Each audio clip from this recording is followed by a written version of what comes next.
ስታምፒድ ንምድማቕን ንምልላይ ናይ ሃገርና መግብን መስተን ዝዓለመ ወስሩ ዓመታዊ ዝካየድ ነፃ ናይ ቁርስ መደብ Eritrean Stampede Breakfast ብሰንበት 6 ሐምለ 2025 ተኻይዱ። ብምትሕብባር YYC Eritreans ምስ ማሕበረሰብ ኤርትራውያን ካናዳውያን ኣብ ካልጋሪ ECCACን ካልኦት መሻርኽትን ወለንታውያን ትካላትን ዝተኻየደ መደብ ብጽፈት ተሰላሲሉ።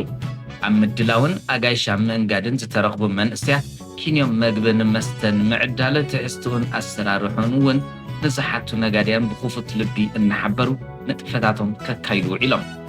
ኣብ ዓለም ብፍላይ ድማ ኣብ ሰሜን ኣሜሪካ ግኑን ፌስቲቫል ስታምፒድ ኣብ ምጽምባል እትርከብ ከተማ ካልጋሪ ከም ዝበለ ነፃ ናይ ቁርስ መደብ ልሙድ ብምዃኑ ECCACን YYC Eritreansን ብግድኦም ነዚ ንቕንያት ንምድማቕ ከም ዘካየድዎ ይገልጹ። እዚ ንኸባቢ 3 ሰዓት ዝጸንሐ ነፃ ናይ ቁርስ መደብ ብኤርትራዊ ሙዚቃ ተሰኒዮም ምቕራቡ ካብቲ ዝያዳ ማዕርግ ዝፈጠረሉ እዩ። ሰናይ ቅንያት ስታምፒድ